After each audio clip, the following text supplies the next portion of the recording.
Welcome to the weekly preview for the weekend games for MLS Matchweek. And this week is match week number 22, where there's going to be 12 games, and that there's going to be 9 on Saturday and 3 that is going to be on Sunday. And I also got to remind myself that I need to buy new markers because I realize some of these markers and some of the text that I see on the screen right now is started to fade a little bit, and that's when I know that I gotta make sure I have to buy some new markers, which I'll probably do later tonight. But that being said, let's talk about the first game, which is one of the marquee matchup of this week between Atlanta and the Galaxy. And Atlanta, of course, coming into this game with an 11-3-9 record, while the Galaxy are coming into this game with a 12-1-9 record. Atlanta, of course, lost 4-3 against LAFC in that last Friday night clash, while the Galaxy lost 4-0 against Portland away. So both of these teams are coming off of losses in a marquee matchup from last weekend and last match week game. And in the last 5 games, as I mentioned before, LAFC, of course, beat Atlanta 4-3. But Atlanta did win 2-0 against DC United at home, won 5-0 against Houston, then lost 2-1 against Seattle, and drew 3-3 against the Red Bulls. So Atlanta has been playing a lot of kind of marquee matchup lately, and more often or so, those marquee matchup, they aren't able to get a win against them. For the Galaxy, they of course lost 4-0 against Portland, won 3-2 against LAFC in El Tráfico, but lost 3-1 against the Quakes, then won 2-0 against TFC before losing to the Quakes once again in a Cali Clasico at Stanford by losing 3-0 in this game. Now, it's also worth to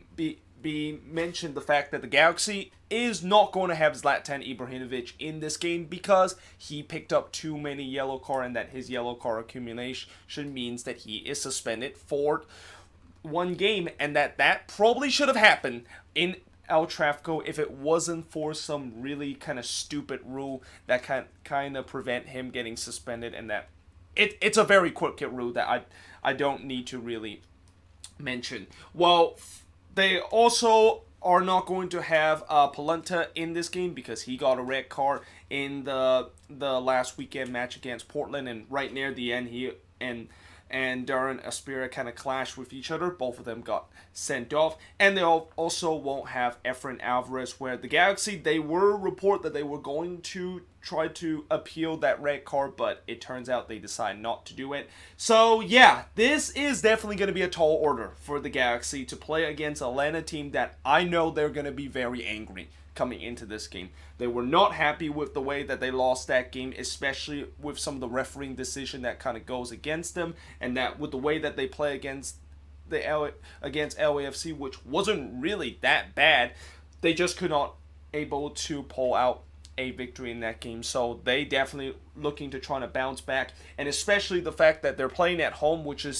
seems to be as expected. They seem to be very good at home, and seems like this season, really, I think this is the first time this season where Atlanta, they really rely on their home form in terms of trying to get them some points. I mean, if you look at their road form this year, it's been absolutely god-awful, and that the reason why they're near the top of the Eastern Conference is partially because everybody's just keep tripping themselves in the Eastern Conference, and the fact that, they, of course, were able to get most of their points at home. So I expect Atlanta to potentially win this because of the fact that Galaxy, without Zlatan and without Polenta, their best defender, it's a really tall order to ask for them to at least get a point out of this game. So, but we shall see how this game, of course, would go on before now moving on into the next game, which is the Red Bulls. So they play against Toronto in this game. The Red Bulls are 10-4-9, while TFC is 9-5-9. And this game definitely has a lot of playoff implication because I think TFC is currently in 8th place and just outside of the playoff spot, while the Red Bulls, of course, currently, I believe, are either in 5th or 4th right now, but they're only 2 or 3 points above the red line. And that, I think you could say that right now, between 1st through 8th, since it's just so tight right now, and since it started to look kind of similar to what the Western Conference was a couple of weeks ago, where everybody was bundle up around 2nd through 8th place, and that there's really not much to separate in terms of these teams that is in the playoffs and below the red line right now. Right now, it seemed like every team that is in 1st through 8th, all those teams are in kind of a must-win situation this week, and that they are kind of, in some cases when those 1 through 8 team, and that some of them of course clash with each other, then it means that this is going to be a playoff implication, which this of course is the case where the Red Bulls, obviously they suffer that embarrassing 3-2 loss against Columbus at home, while of course TFC got an unconvincing win against FC Cincinnati 2-1 at home. This is definitely going to be interesting. And for TFC, I think if there is one time, or if there is a time where they, of course, play against the Red Bulls, this will probably be the time, especially the fact that, one, they already beat them earlier a couple of weeks ago when both of them meet each other, but also the fact that the Red Bulls have been very shaky at home this season, which is very uncharacteristic of them, considered they are considered one of the best team at home for the past couple of seasons. Now, the Red Bulls, as I mentioned, they lost 3-2 against Columbus. They did win 1-0 on the road against Orlando City, but they can obviously thank the post and also Luis Robles kind of bailed them out, and also the fact that Orlando City just could not finish in that game as the reason why they got 3 points in that game. But as I mentioned, they of course lost 3-1 against TFC a couple of weeks ago when both of these teams were playing against each other, and they did win 2-1 against NYCFC, but albeit that was a very controversial victory, especially that second goal that I'm pretty sure a lot of people are still talking about whether or not if that second goal should have been not counted, and that there was that whole kind of corner or throw-in kind of situation that I'm pretty sure a lot of people are still talking about it. And then of course they drew 3-3 against Atlanta on the road. Now for TFC, of course, they won 2-1 against FC Cincinnati, but they themselves also had an embarrassing home loss just 2 weeks ago against Houston 3-1. They did beat 3-1 against the Red Bulls, as I mentioned. Did win 2-0 against Montreal in the Great Canadian Derby, but lost 2-0 to the Galaxy on the road. So both of these teams haven't really been been in fantastic form, in that they have been kind of inconsistent lately. And yeah, I mean this, I think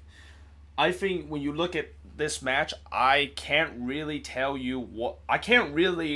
who exactly can win this match, because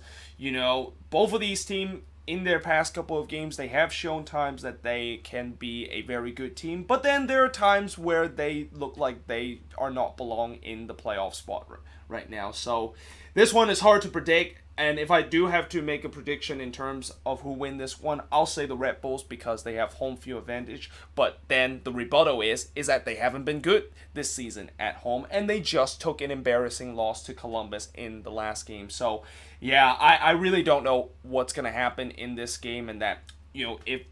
TFC win this one, I won't be surprised, or if the Red Bulls win this one, I won't be surprised either, and that, both of these teams, they definitely want to get a win so that they can improve their chances of making the playoffs this season. But that being said, moving on to probably the marquee matchup of the week. So I said earlier the Atlanta versus the Galaxy match was one of the marquee matchup, but I think this is probably the marquee matchup of the week. And it's not very often that I say New England is one of those teams that is involved in the marquee match of the week. But here they are. They're playing against LAFC, who of course won 4-3 against Atlanta at home. But New England coming into this game is unbeaten in 11 games and are trying to break their team record in terms of the longest unbeaten run that they have, which they of course set it with 11 back in 2005. And in the last 5 games for New England, they of course won 4-1 against Orlando City. They won 2-0 against FC Cincinnati, won 4-0 against Vancouver. They drew 2-2 against DC United, but they also won 2-1 against Colorado on the road. Well, for LAFC, they of course won 4-3 against Atlanta, lost 3-2 against the Galaxy, won 6-1 against Vancouver, won 5-1 against SKC, and lost 1-0 against the Rapids. And there's no doubt that while New England in the last couple of games had looked like one of the best team in the league, this is going to be the toughest game that they're going to face for a long time doing this unbeaten run, and that the last couple of games they were just facing very easy opponent, an opponent that you would say that they of course should win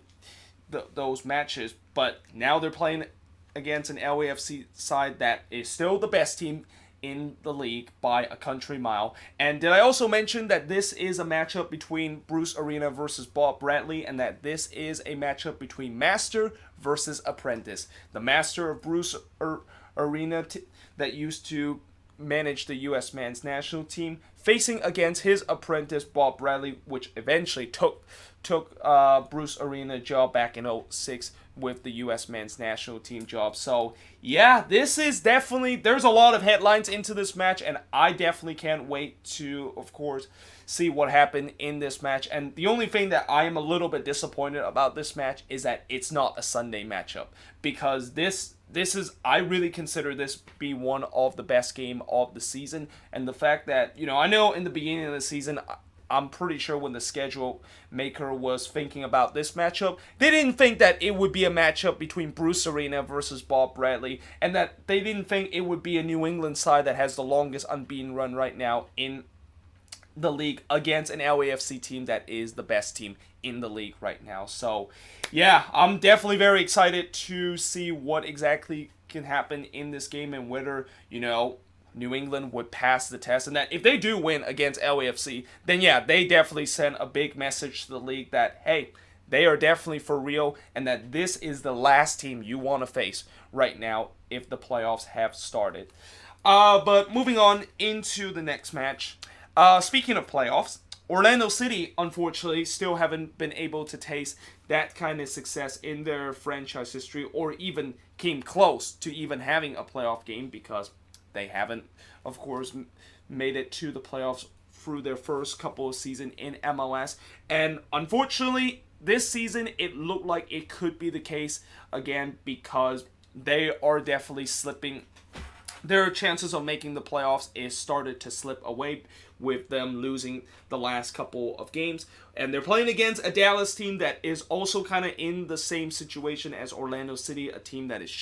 is well, actually, Dallas, they are above the red line right now, but theoretically, if you count the points per game, and if every team played the same amount of game, Dallas would actually be below the red line, because they have played the most game out of anybody that is chasing them for those playoff spot in the Western Conference, and their record is 9-6-8 in this game, or coming into this game. For Orlando City, as I mentioned, they of course lost a couple of their last or for Orlando City, they have lost a couple of their games, which includes a 4-1 loss against New England away in the last match. While Dallas, of course, drew 0-0 against RSL at home. And in the last 5 games, as I mentioned, New England, of course, or Orlando City, of course, lost 4-1 to New England. Then lost 1-0 against the Red Bulls. Drew 1-1 against Portland. Did win 1-0 against Columbus, but drew 2-2 against Philly. So, technically, Orlando City only had 1 win in their 5 previous matches. While for Dallas, of course, they drew 0-0 against RSL. They did win 2-0 against SKC on the road, but they did lose 1-0 on the road against Minnesota, won 2-0 against DC at home, and lost 1-0 on the road against the Portland Timbers. And while I know both of these teams want to get a win in this game so that they can, of course, either improve their playoff chances or getting back into the playoff hunt, I think this game means more to Orlando City than does to Dallas, because if they do not win this game, Orlando City, they could possibly go double digit in terms of the point gap between them and also the team that is currently in that playoff spot. And if they, of course, fall 10 points behind, I really think their chances of making the playoffs could be over, and that, right now, the 7-point gap that they have to overcome, unless if they can, of course, finally find a consistent form, which is something they haven't been able to do throughout this season, if they cannot do that, then I really think they're not going to make the playoffs this season. And for a team that had the vision of making the playoffs, and especially for majority of the year, they were in that hunt to make the playoffs, and all they need to do is win those crucial games so that they can, of course, get themselves in the playoffs, which unfortunately they didn't. Then this would really be a very disappointing year for Orlando City, and it just felt like they still have not been able to really finally kind of get this monkey off the back and finally break through to make the playoffs for the first time in their history. So yeah, this is a game that I think it's a must-win for Orlando City if they want to keep their slim playoff hope alive. If they don't win this game, then yeah, I really think that they could be done for this season. And it also doesn't help the fact that Orlando City, it doesn't do very well at home this season, and that is also one of the reasons why it's killing their chances of potentially getting into that playoff race. But moving on, in the next match is the sad derby. So, FC Cincinnati is playing against the Whitecaps, and the reason why I say this is the sad derby is because you have a team that is currently dead last in the Eastern Conference, and really the worst team in the league right now, with a record of 5-2-16 and has the fewest point in the league, against a team that has the fewest win this season and currently sit 10th place in the Western Conference with a record of 4-9-11. FC Cincinnati, of course, lost 2-1 against TFC away, while Vancouver is winless in 9 games. For FC Cincinnati, they lost 2-1 against TFC, lost 2-0 against New England, lost 4-1 against DC. Then they kind of had a bit of a good run with them winning 2-1 against Chicago on the road and winning 3-2 against Houston. While for Vancouver, they did snap out of the 4-game losing streak by drawing 0-0 to Minnesota away. But before that, they lost 3-1 against the Quakes, lost 4-0 against New England, lost 3-0 at home against SKC before getting absolutely drilled by the best team in the league, LAFC, 6-1 in that game. And yeah, I mean, I don't know. I don't really know what I want to say about this match other than the fact that I'm pretty sure not a lot of people is going to pay attention to this match, and I don't even think FC Cincinnati or Vancouver fans would really pay attention to this match a lot. Well, actually, I think FC Cincinnati fan would still pay attention because I think no matter what happened this season, this fan base will just continue to watch this team because, you know, they're kind of like Minnesota a couple of years ago where they're just happy the fact that they're in MLS no matter how bad this team is, and they're right on verge of a historic bad season for an expansion team. But, you know, for Vancouver fans, I don't think they are going to really care about this match, and especially that they are still very pissed off about the front office and the owner with the way that they built this team. Yeah, something tells me this is just going to be one of those irrelevant games, but you never know. This might be a firework kind of game in that we have seen some irrelevant game where you think it's going to be a 0-0 kind of game. It end up to be a 4-3 kind of thriller. Although it also doesn't help the fact that when you look at both of these teams, which one of the biggest problem this season, and I know they have a lot of problem this season, but one of the biggest problem they had this season is they can't score, which makes me think that this is actually going to end 0-0, and that this is just going to make me talk about this game in the review really kind of quick, and that I just, like, I want to give, you know, I always want to at least spend equal amount of times talking about each of the games that's coming up for the weekend game and for the upcoming match week, but there's just some games that it's really hard to find a storyline, and it's really hard to just kind of talk about because, you know, it's a very irrelevant game and it's just between two teams that is having a horrible season. But yeah, moving on. Colorado. So they are playing against Montreal, and the Rapids, you know, they find themselves once again sitting rock bottom in the Western Conference with a record of 5-5-12, and they're playing against a Montreal team that has a record of 10-3-11. But before I actually get to this game, I want to quickly mention the fact that these Rapids game, or these last couple of Rapids home game, has just been really crazy, and it's not really the on-field issue that has been crazy in terms of these home games that the Rapids have been playing, but it's really the off-the-field issue. Because if you guys don't know, the last 3 home games that the Rapids have been playing, all of them was delayed. And now today, I found out that they are going to be canceling the fireworks show because there seems to be a plague that is going on with these prairie dogs that is currently around the area at Dick's Sporting Good Park, and the fact that apparently shooting off the fireworks makes this plague even worse. That's why they decided to cancel the fireworks, which I don't know if that is actually the reason why they decided to cancel the fireworks. And that I think if there is a plague that is going on around the stadium, why not just cancel the game itself? Like, I think I heard that these plague does kind of infect toward humans and that it could really do bad things to them. So if that is the case, then why not just cancel the game itself? And why do you still put the game where people, of course, are going to show up, and that things are definitely not going to be... It's just going to maybe increase the risk of the fact that this plague can get infected in terms of the people that is watching this game. And I hope this plague thing will be not very serious and that it might go away by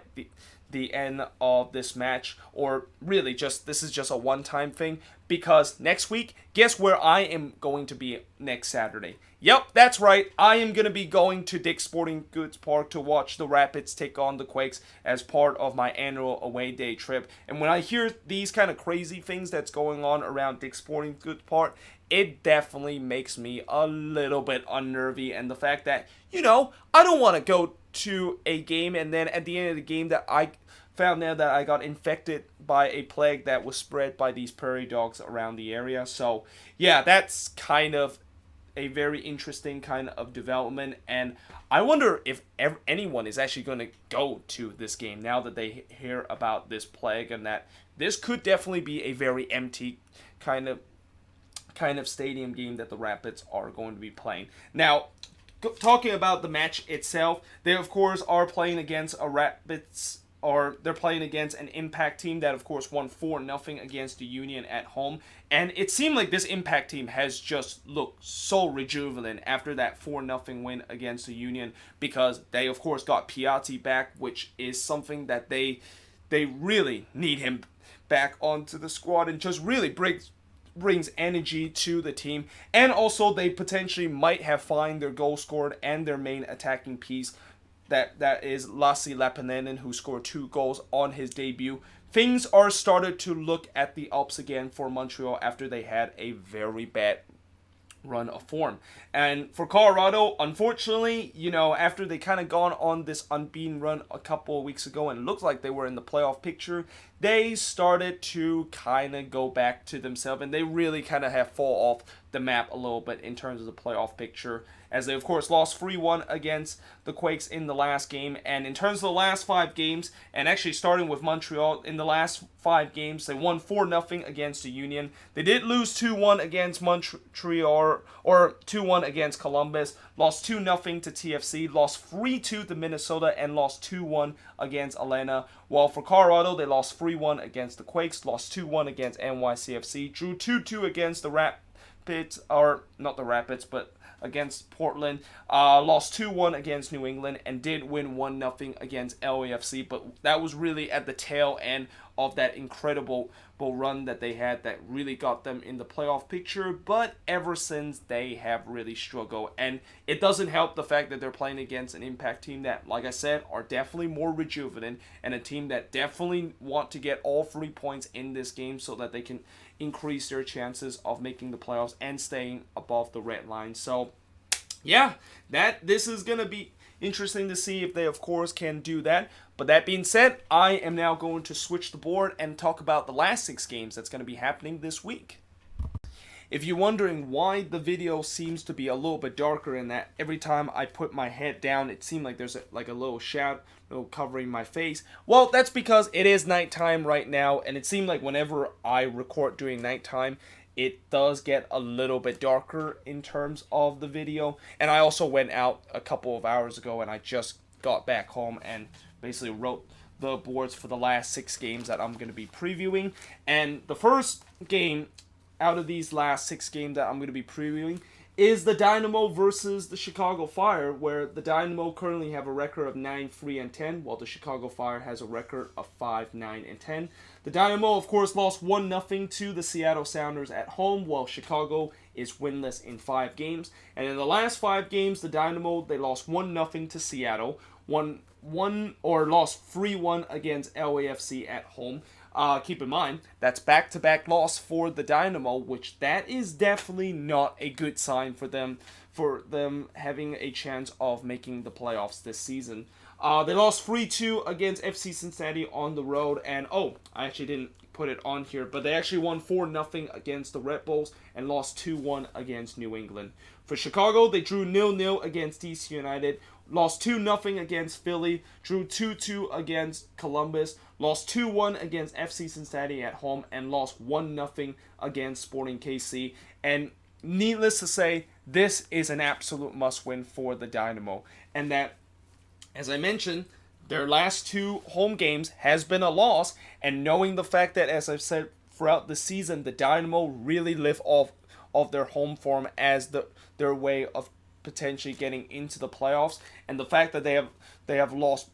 their last 2 home games, that is definitely not a good sign of them potentially using their home form as a way to try to make the playoffs. And that I think this game against the Chicago Fire probably might be the easiest game that they have at home in the remaining part of the schedule, and the fact that if they do not win this, and that they of course lose 3 straight home games, I think they are definitely in deep trouble in terms of their chances of making the playoffs. I mean, I know that this team, of course, is not going to win on the road. And as I said on Tuesday, the fact that they have five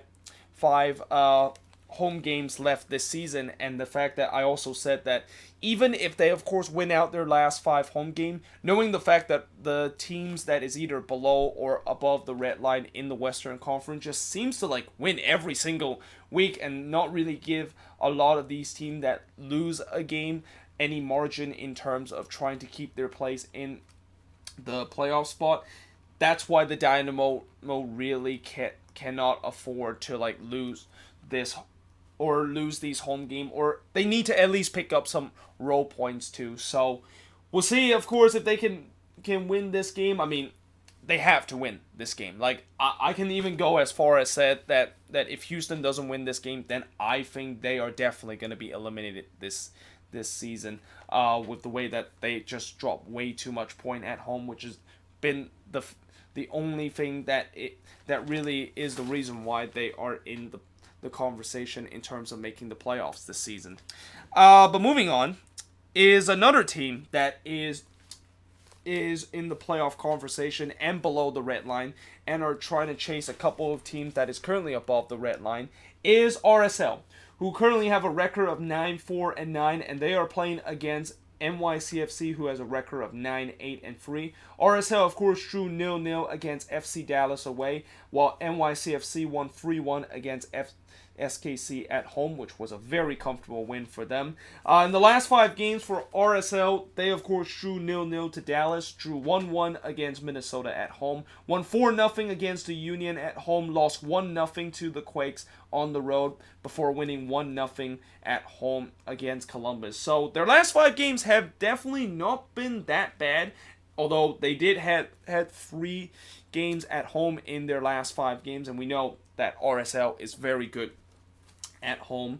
Well, NYCFC, their last 5 games, they of course won comfortably against SKC 3-1. They of course won on the road 2-1 against Colorado. Lost 2-1 to the Red Bulls in that New York derby. Lost 1-0 against the Portland Timbers at home, which is still the only home loss that they have suffered this season. And they of course won 3-0 against the other Cascadia team, the Seattle Sounders. And for RSL, just like Houston, this is a team that is using their home form as really the only way of them potentially making the playoffs. But unfortunately, this home game, they're facing against one of the best teams in the Eastern Conference, and a team that definitely is trying to win as much game as possible and trying to win those games in hand that they have so that they can propel themselves up the Eastern Conference, that is NYCFC. So yeah, this is definitely going to be a tall order to ask for RSL. And the other thing that RSL have to deal with in this game is that they are not going to have Mike Pecky in this game. And I'm not sure did I mention this in the news of the week. I probably didn't mention this, and I think this is probably the thing that I definitely should have included in the news of the week. But Mike Pecky is now been suspended in MLS indefinitely after he, of course, made those abusive kind of comments to the fourth official back in that League Cup game against Tigres, and we don't know exactly how many games he's going to be suspended. So yeah, they're not going to have their head coach for these next couple of games, and I always feel like RSL, this team seems to always be fired up when Mike Pecky is on the sideline. So without him, yeah, this could definitely be a little bit of an issue in that. We shall see if RSL can continue, of course, do well, even though they won't have their head coach on the sidelines every single games now. But moving on into the next game is the Quakes. So the Quakes, they are playing against the Columbus Crew, and the Quakes have a record of 11-4-7. And God, every time when I look at that record for the Quakes, it just amazed me of the fact that this team last year finished the season with just 4 wins. And that as a Quakes fan since 2013, I have seen so many frustration with this team and seen this team years and years finish below the red line and finish near the bottom half of the table. And the fact that this year, all of a sudden, they are becoming one of the best team in the league, and that they have done it by playing attractive soccer and not really just have to rely on some late goals, heroics, to potentially save them by getting a point or even getting all 3 points. It doesn't feel real. The fact that this is how the Quakes team have been playing this season, and that it feels like this is everything that I've been dreaming the Quakes would do in MLS. And it seemed like this season that dream has come true, and I am still kind of just trying to kind of tell myself that this is not a dream, that this is actually real, and that it feels so good to be supporting a team that is good after just years and years of frustration seeing this team not doing very well. Now, they are playing against a Crew team that have a record of 7-3-14, and a couple of weeks ago, I think this would have been easy 3 points for the Quakes, but Columbus, they have kind of gone on a little bit of a hot streak by winning back-to-back games, and the reason why they, of course, won those back-to-back games has a lot to do with some of the acquisition that they have made during the transfer window during this July, and that those guys that come in with Columbus had really make a big impact. Although the Quakes are coming into this game on a 4-game winning streak, and that they are going to have a chance to try to win 5 in a row for the first time since 2005. And during those 4-game win streak, they of course won 3-1 against Colorado, won 3-1 against Vancouver, won 3-1 again against the Galaxy, and won 1-0 against RSL before losing to Minnesota 3-1, as that, of course, is the last loss that the Quakes suffer. While for Columbus, they of course won 3-2 on the road against the Red Bulls, won 2-1 against Montreal at home, drew 2-2 against Chicago, lost 1-0 to Orlando City, and lost 2-1 against the Seattle Sounders. And, the bottom row where they, of course, weren't winning games, that was really just part of just an historic bad kind of run that Columbus was on, and that they were, I think, during that run, they went 15 games without a win throughout the season. They were right near what Orlando City did last season in terms of matching how many games in a row that they have gone without scoring all 3 points in a game. And, I still think that this should be 3 points for the Quakes, although I know for a fact that they are going to be prepared to face another team that is going to bunker and trying to play on the counterattack, and that I think for the Quakes, the recipe for them to get 3 points in this game is just get an early goal, and then maybe get a second goal right near the end of the first half or in the middle of the first half, like what we did in the last game against Colorado, and I think we should get 3 points easily, because if we get an early goal, it will open up their opponent defense, and we can start creating a couple of more chances out of that defense that is open up. Whereas if we don't get an early goal and that the team of course that we're facing is going to bunker, they're just going to continue to sit deep and trying to frustrate us. And I know for a fact that when the Quakes do play against bunker team, there's been time this season, and actually more times or not this season, they have struggled in terms of trying to break down a bunker team. So yeah, even though I expect this to be a 3 points for the Quakes, it might not be an easy 3 points, and that they will really need to work hard in terms of trying to get 3 points in this game and extend their winning run to five in a row. But moving on into the next game, now heading into the Sunday game, is Minnesota. So Minnesota is playing against the Portland Timbers in a matchup that both of these teams is going to be facing again heading into Wednesday. Although on Wednesday, both of these teams are facing each other in the US Open Cup semifinal, which is just equally as important as this one is. I mean, this game definitely has a lot of implication in terms of the playoffs, but the Wednesday game has a lot of implication in terms of one team making a historical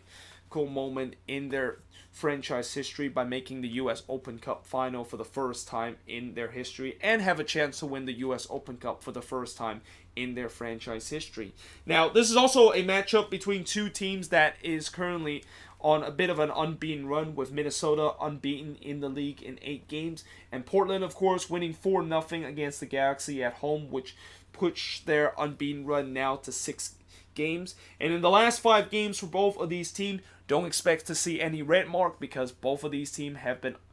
unbeaten more than 5 games. For Minnesota, they of course drew 0-0 against Vancouver, drew 1-1 against RSL, won 1-0 against Dallas, won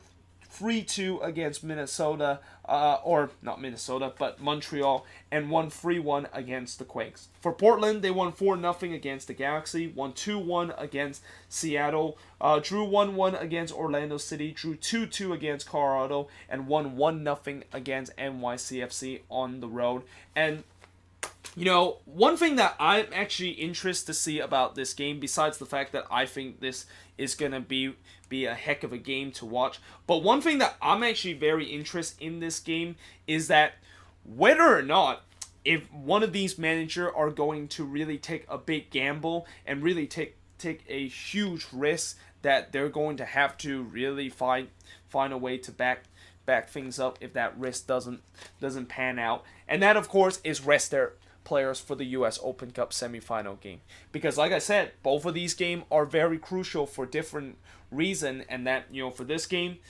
it has playoff implication because Minnesota, who has a 4-point lead over Portland that is just above the red line in 7th place, and that, you know, if Minnesota does, or if Portland does win against Minnesota, they will be moved within one point of Minnesota, and also they have a game in hand over Minnesota. So, you know, if they of course win that game in hand, they can leapfrog Minnesota in terms of the standings. So the question is, you know, do each of these managers decide to try to maybe rest their guys for that US Open Cup semifinal game that is equally important as this one? And if there is one coach that I think could maybe take that risk and trying to rest some of his guys so that they'll be fresh up for that US Open Cup semifinal game, I would say it will be the Portland Timbers. And I will not be surprised if Giovanni Savarese decide to rest some of his guys, because the Timbers does have much better depth than what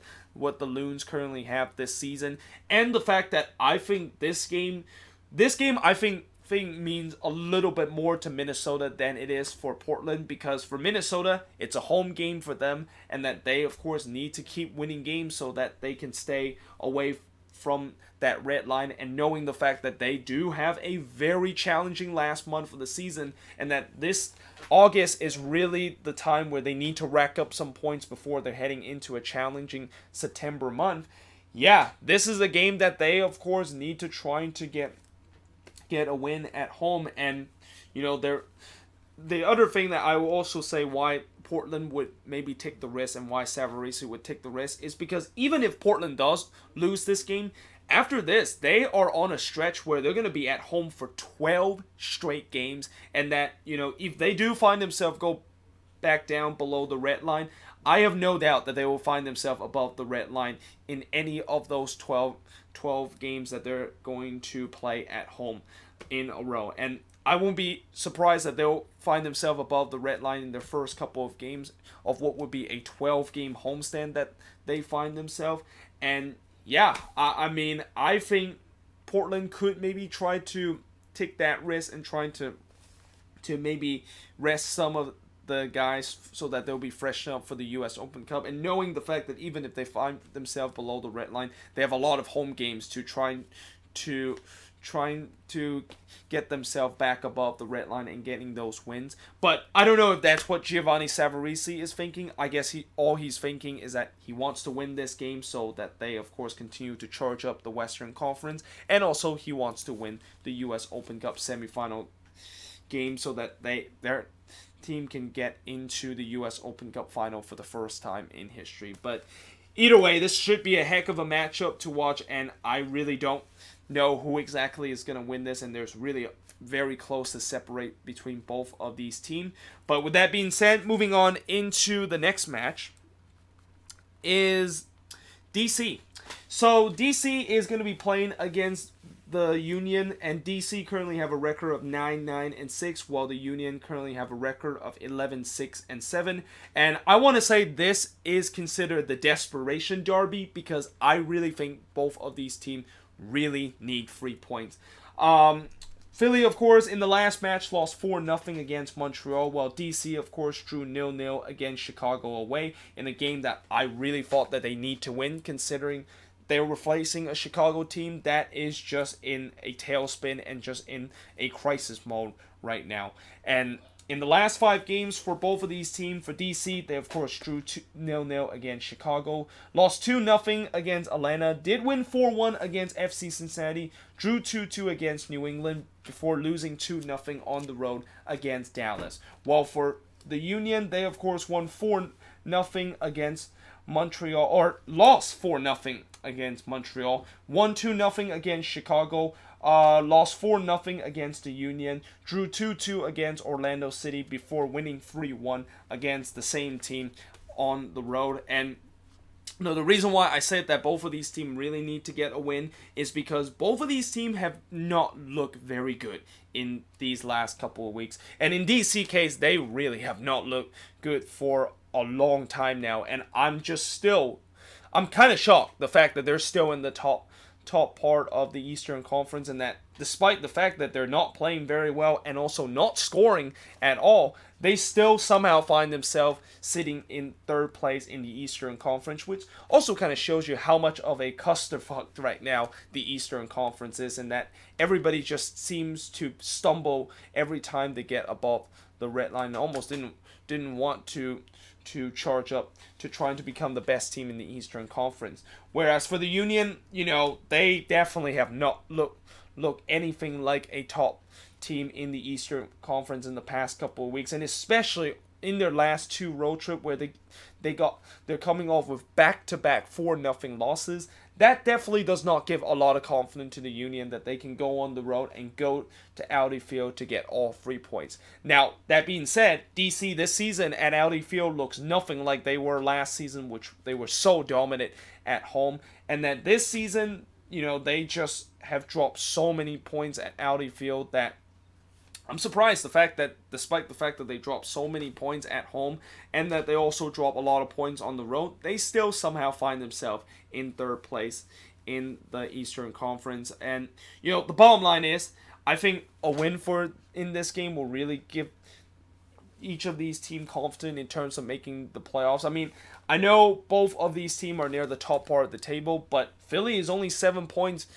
above the red line, while DC, I believe, is only 4 points above the red line. And if one of these teams does go on a cold streak, then yeah, they are going to drop down the table. And this is also why on Tuesday I said that I actually put DC in terms of that spot of a team that I predict is not going to make the playoffs, because as long as if they can continue to play like this, where they just look very uninspiring and just cannot put the ball into the back of the net, I really worry about this team in terms of dropping below the red line, and that they could easily find themselves below the red line if they do not start winning. But last but not least, in this week preview is Seattle. So the Sounders is playing against SKC, and the Sounders currently have a record of 11-5-6, and they're facing a Sporting KC side that has a record of 6-7-9. And the Sounders, of course, they just announced that their defender Roman Torres, of course, got suspended for 10 games because he got caught hit his hand in the cookie jar and got popped a 10-game suspension because of use of PEDs. And, we don't usually see a lot of MLS players usually violates the domestic abuse substance kind of policy, the rule set. We usually see this more either in MLB or in the NBA or NFL. But, it doesn't happen a lot in MLS. But when it does happen, it kind of does surprise a lot of people. Although I don't think a lot of people would be surprising the fact that Roman Torres got caught in terms of using PEDs. Because when you look at that guy and you look how huge he is, and the fact that I can't believe he's actually 36 years old and he looked like an absolute monster. I feel like he must be using some PEDs or use some steroids to make himself that big, and it turns out that was exactly the case, and unfortunately he is going to be suspended for 10 games, and I don't know if he's ever going to be playing gonna make another appearance for the Sounders, because it looks like the Sounders have already started to find a replacement for him. They of course got that Xavier Arenga guy on a DP contract that was supposed to come in for him, and that now with Torres suspended for 10 games, he's gonna play a lot of minutes. And that I think the only bad thing for the Sounders is that now with Torres being suspended, that means they are now lack depth in terms of that defense, and that there's really no backup plan now in that center back kind of area, and that they better hope that one of their center backs for the remaining part of the season will not go down with an injury, because if that is the case, then yeah, they are kind of in a little bit of a trouble in terms of that area. Now, going back to this game where they play against Sporting KC, Sporting KC, of course, lost 3-1 against NYCFC away, while Seattle won an ugly game against Houston by winning 1-0 away. In the last 5 games, besides the fact that Seattle won 1-0 against Houston, they lost 2-1 against Portland, won 2-1 against Atlanta, won 2-1 against Columbus, but lost 3-0 on the road against NYCFC. Speaking of NYCFC, for Sporting KC, that's the team that they lost in the last game by losing 3-1 to them. They lost 2-0 against Dallas, won 3-0 on the road against Vancouver, and won 1-0 against Chicago at home, but lost 5-1 against LAFC at home. And, in this game, I'm not going to really judge Sporting KC and say that they absolutely need to get 3 points in this game, because, if they don't get 3 points in this game, their chances of making the playoffs is slipping away, because they're playing against Seattle. And Seattle is a team that is very good at home and a team that rarely drop points at home. In fact, when they lost against Portland, that was actually the first time they actually lost a home game in almost 11 home games, which I think that actually ties the record as the most consecutive home games that they have not lost, and the longest unbeaten home run that Seattle has in their franchise history. And the thing I will say about Sporting KC is that, if they do lose this game, which there's a possibility that they will, and that they will find themselves as much as 9 points below the red line, I think what I think is going to really determine whether or not if Sporting KC make the playoffs or not is going to be in these next couple of games. Because when you look at the next couple of games for Sporting KC, or even just the remaining of the season, they got to face a lot of teams that is right around the playoff line, and the teams that they're fighting in terms of making the playoffs. And that I really think for these next couple of games, and just these next 5 games, when they have to face teams like RSL and FC Dallas and Houston and the Quakes, for example, I think they need to at least get 3 or even 4 4 wins out of their next 5 games in terms of them having a chance of making the playoffs, because if they do not win those games against teams that they are, of course, battling for those playoff spot, then yeah, there is no doubt that I think Sporting KC is done. And the only reason why I didn't put Sporting KC in terms of the team that I predict is going to miss the playoffs on that Tuesday video is that I still believe that they will figure things out, and that this stretch that they are on after this game against the Sounders, where they're facing against a lot of teams that is right near the playoff line, will really be a time that could be a make or break season for them. I still believe that they will able to come out of that stretch and find themselves above the red line. But that being said, that is pretty much it for this weekend's game. Let me know in the comments below what do you think of these games, and make sure you guys leave a prediction below of all these 12 games that's going to be happening on MLS Match Week number 22. But yeah, hope you guys enjoy this video, and I will see you guys next time.